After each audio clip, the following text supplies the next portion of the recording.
안녕하세요. 반갑습니다. 2023년 모닝빵에 오신 여러분들 주님의 이름으로 환영하고 축복합니다.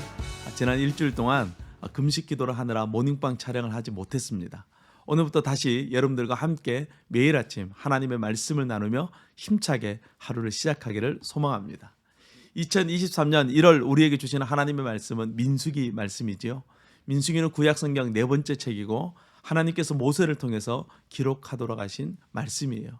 이 책은 이스라엘 백성들이 시내 산을 떠나 광야의 여정을 걷는 내용을 담고 있습니다. 새로운 한 해를 시작하는 우리, 광야 같은 이 세상에서 우리가 어떻게 하나님과 함께 동행하며 살아갈 수 있는지 민수기 말씀을 통해서 하나님이 주시는 지혜를 얻을 수 있기를 소망합니다. 오늘 우리가 함께 묵상할 하나님의 말씀은 민수기 5장 11절에서 31절 말씀입니다. 성경은 하나님께서 우리에게 주신 책입니다. 그래서 아주 정교합니다. 그냥 기록된 내용이 하나도 없어요.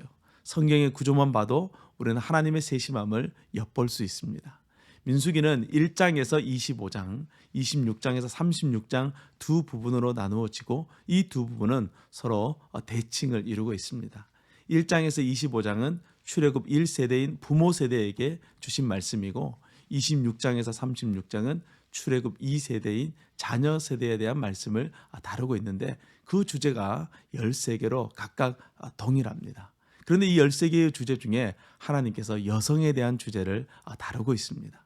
고대 사회에서 여성의 인권은 거의 없는 거나 마찬가지였어요.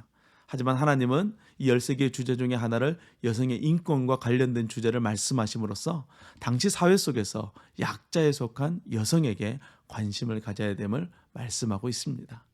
민수기에 나오는 법들은 레위기의 내용에는 없는 내용들이 추가되곤 하는데 이것은 광야라는 특수한 상황 가운데서 일어나게 될 일들을 대비하기 위한 것입니다. 오늘 본문을 흔히 여인에 관한 법, 의심의 소재, 기억의 소재라는 다양한 이름을 붙이는데 이 또한 광야라는 집단 생활 속에서 발생할 수 있는 이 부부간의 신의의 문제를 해결하기 위해서 특별히 정해놓으신 규정입니다. 남편이 아내에 대한 의심, 질투가 생겼습니다.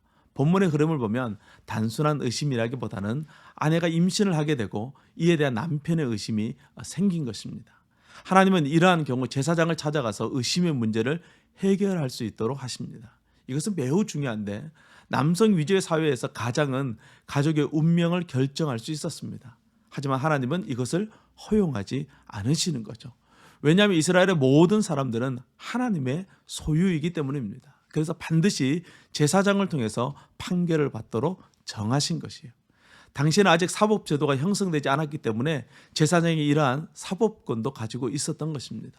제사장을 통해서 하나님이 정하신 방법과 절차에 따라 의심에 대한 진상이 밝혀져 만약 혐의가 인정된다면 레위기 20장에 나오는 법을 따라서 처리하게 될 것이고 만약 무죄가 밝혀진다면 더 이상 의심하지 않고 편안하게 살아가면 되도록 정하신 거예요. 이러한 방법들이 오늘날 문화로 보면 이해가 선뜻 되지 않을 수 있지만 고대 문화 속에서 이해한다면 이것은 여성의 생존을 위한 하나님의 특별한 배려라는 것을 알 수 있습니다. 하나님의 이스라엘 공동체 안에 죄가 없고 의심이 없고 미움이 없는 사랑과 화목의 공동체가 되기를 원하시는 것이죠. 오늘 우리가 속한 공동체 안에 이러한 화목과 사랑이 넘치기를 간절히 축복합니다. 서로에 대해서 함부로 의심하거나 미워하지 않고 이해하고 용납하고 사랑하고 용서하는 아름다운 공동체를 만들어가는 저와 여러분 될 수 있기를 주님의 이름으로 축복합니다. 오늘 하루도 주님과 함께 승리하세요. 샬롬.